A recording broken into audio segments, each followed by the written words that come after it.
That's what's happening. Tonight, we're closer than ever to the rise of the Middle East that is finally free at last from Iranian terror, aggression, and nuclear blackmail. That's what's happened. It was nuclear blackmail for years and years. And beyond that, there was blackmail, period. Under my leadership, America is ending the threat posed by this radical regime, decimating Iran's capabilities with Operation Epic Fury, something that nobody's ever seen anything quite like it. We have the most powerful military in the world by far. I built it in my first term. Can US troops really survive a fight inside Iran's booby-trapped underground nuclear maze? Seizing 972 pounds of 60% enriched uranium isn't just hard. It's a mission that could turn deadly fast. Trump may be sending 5,000 troops, but Iran says it can flood the battlefield with 1 million fighters. Is Washington quietly stepping into a war that it has no clear way to actually finish? Pentagon planners are already warning Trump and Hegath this could be one of the riskiest missions in modern history. A high-stakes military dilemma has emerged in Washington as the US debates how far it is willing to go to eliminate Iran's nuclear capability. Senior US military experts are warning that any attempt to physically destroy or seize Iran's uranium stockpile would be extremely dangerous. Last June, massive bunker-buster bomb strikes severely degraded parts of Iran's nuclear infrastructure, but failed to eliminate the enriched material itself. According to the IAEA, Iran still retains nearly 972 pounds of uranium enriched to 60%, uncomfortably close to weapons grade. Without a diplomatic breakthrough, US planners now say that a ground operation deep inside Iran may be the only way to neutralize that stockpile. For years, American commandos have trained on mock-ups designed to replicate Iran's underground nuclear facilities and complex tunnel networks. Experts stress that such a mission would surpass every high-risk special operation the US has previously attempted, in scale and danger. They point to historic failures like Operation Eagle Claw as a stark reminder of how quickly deep penetration raids into Iran can unravel.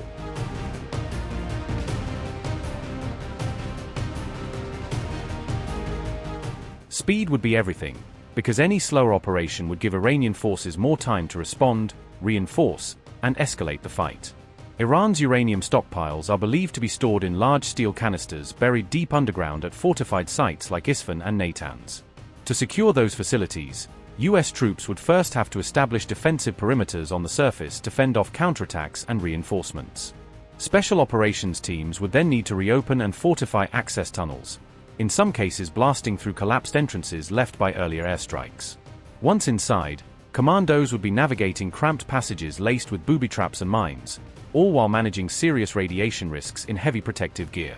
They would then face a critical decision: attempt to haul the enriched uranium out under fire, or destroy it in place, each option carrying enormous operational and political risks. And even if they succeeded, the exfiltration phase would likely be the most dangerous, with enemy reinforcements converging on the area and threatening to cut off any escape route.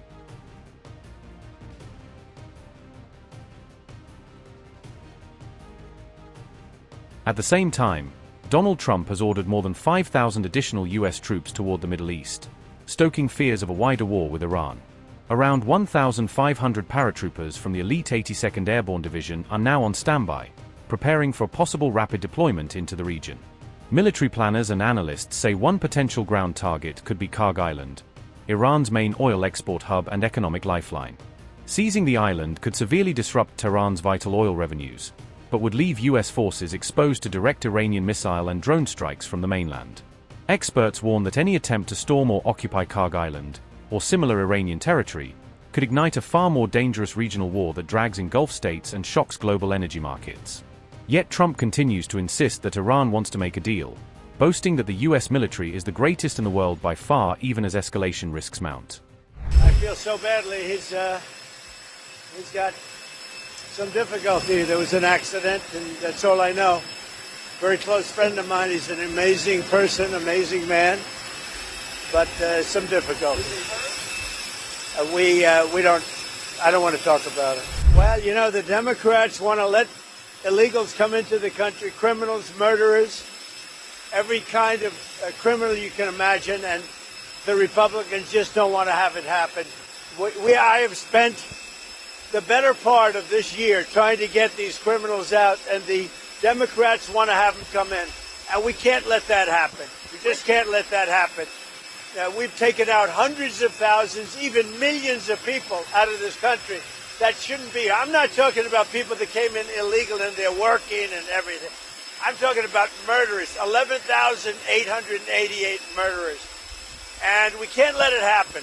We can't. And that's what the Democrats want. They want people to come into this country. They don't care who they are. If they murder people, they're fine with that. They don't care who they are. They want borders to be open. We have borders that are stone cold closed. 10 months now in a row, nobody came into the country. They want to do just the opposite. And this would have ruined the country. If I wasn't elected, we wouldn't have a country right now. So you can't do it. So I understand John Thune and I understand Mike Johnson. They want to be sure that people aren't coming into our country like they have for the last 4 years. I don't want to say they've ruined it. They made my job a lot harder, and now we have it good. We have crime down. We have everything down. But these are people, some of the worst people. Look at Chicago. 2 days ago, they shot this thug, this horrible human being, came in through the Biden open border. They killed this beautiful young girl who was a friend of, whose father was a good friend of Dan Scavino. And it's just happening every single day. These are the worst gang members, the worst killers, the worst. They allowed the worst people. And you know why? Because the country sent them out. When they saw open borders, every country throughout the world, they sent them into a country. And we don't want that. And that's what it's all about. Thank you.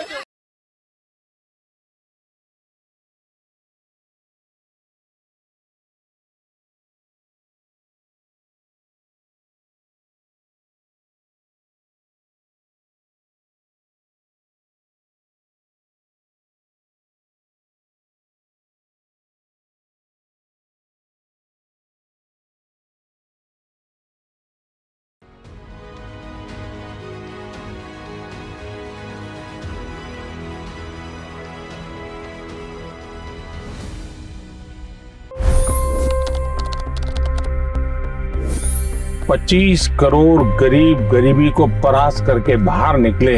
For the good of our nation, let's work together and let's truly make America great again.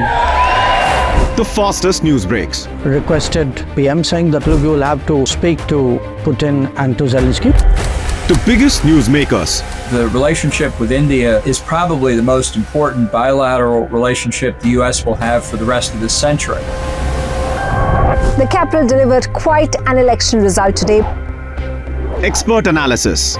The million-dollar question today is how to stop this dance of death.